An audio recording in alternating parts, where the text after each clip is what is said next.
Roundup for the iPhone 5.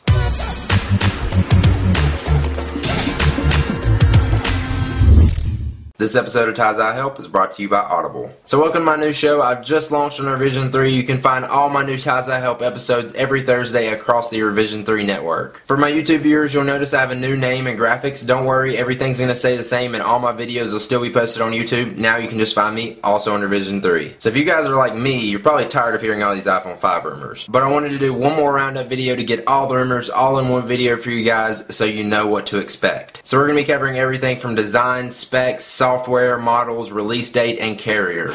We got a lot to cover, so let's get started. So first off, let's talk about the design. What is this iPhone 5 actually going to look like? Many different case manufacturers have released iPhone 5 cases. Most of those cases fitting a bigger device with a 4-inch screen that's 33% thinner and has a teardrop-like design with a curved aluminum back. Fake cases have been released in the past, but reportedly Foxconn, the company who makes the iPhones, actually lost an iPhone 5 prototype and it got sold to one of the case manufacturers. So that could be true. But one thing about the iPhone 5 is certain: it will feature an 8 megapixel camera. Now let's talk specs. The new iPhone will feature Apple's A5 processor and 1 gig of RAM. It's not confirmed yet, but they may have a Qualcomm Gobi-based chip which works with CDMA and GSM networks. For you noobs out there, that means AT&T and Verizon. Now let's talk about the models that they may or may not release. Lately, rumors have been saying there's going to be 2 iPhones announced at their next event: the newly designed iPhone 5 and or the new iPhone 4S, which would be a cheaper iPhone 4 with upgraded specs and possibly prepaid. But in the last few days, reports are that they're not going to announce 2 new iPhones at their next event, which kind of makes sense because the iPhone 4 would cost more to make, but they would have to drop the price down to $99 for it to work. And that would drop the current iPhone 4 price down to $49, where the new iPhone 5 would be $199. Also, a lot of rumors are saying that the iPhone 5 with a bigger screen and new design is going to be pushed back into a 2012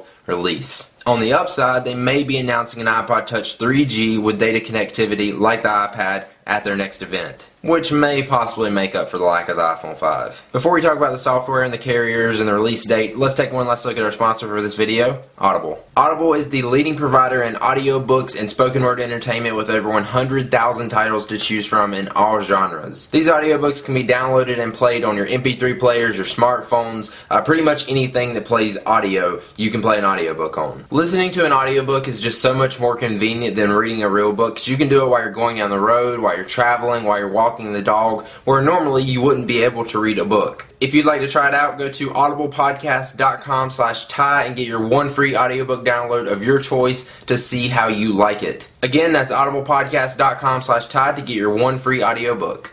And now let's go over the software that the new iPhone is going to have. It'll of course come with iOS 5, which has some new features like Notification Center, iCloud, iMessage, Newsstand, Reminders, Twitter integration, and more. If you'd like to know more about iOS 5, I did a walkthrough video that'll take you through detail on all of that. Now, according to 9to5Mac, one of the big selling points of the new iPhone is going to be this new thing they're calling Assistant. The name says it all. It's basically going to be like your personal assistant built into your iPhone. To activate this, you hold in the home button for a few seconds and the microphone interface slides up and takes up about 1/4 of the bottom of your screen. And then you could say something like, make an appointment with Ty Moss for 7:30 p.m. and then it'll add that event to your calendar. If you don't understand what that means, it's basically going to be like voice control on the iPhone now, except it's going to be way better. It's going to have better integration with apps and it can understand and do a lot more for you. For example, I could say, how do I get to the Staples Center? It's going to find my current location and it's going to give me directions from where I'm at to get to the Staples Center. And you could even go as far as asking it math problems. Really anything that it would be capable of doing, you can ask it and it's going to understand what you're saying. Unfortunately, Assistant will probably only work with the new iPhone because it's going to need a fast processor and a lot of RAM to do this. Also, it's going to have tight integration with Nuance, which is text to speech. They'll probably have a new microphone button in the keyboard. You'll just hold it down, speak, and it's going to translate what you said into text. And this is all supposed to work really well so that you don't have to speak like a robot for it to understand you. And finally, what you guys have been waiting for, let's talk about the carriers and the release date. So if you haven't already heard, Apple sent out invites for its iPhone event on October 4th in Cupertino, and it's titled Let's Talk iPhone. With that date now set, it's looking like the release of the new iPhone is going to be on October 14th.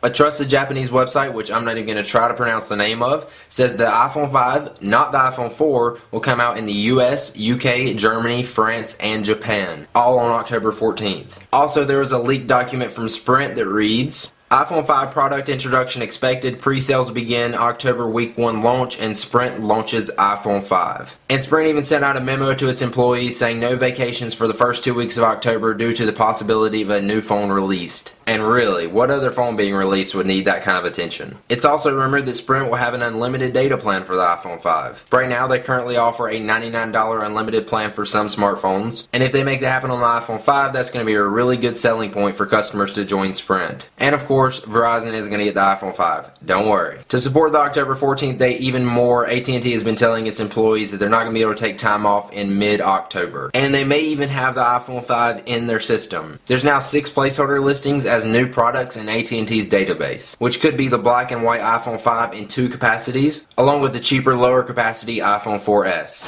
So that's it. Let me know what you think about these rumors in the comments, and I'm interested to see what you think they will release or what you want in the new iPhone 5 and or 4S. Again, you guys can find my new show every Thursday on the Revision 3 network, so that means you can watch on iTunes, Boxy, Roku, iPhone, iPad, Android, etc. Also, you can find my new show along with all my other videos on my YouTube channel. Make sure you subscribe using whatever your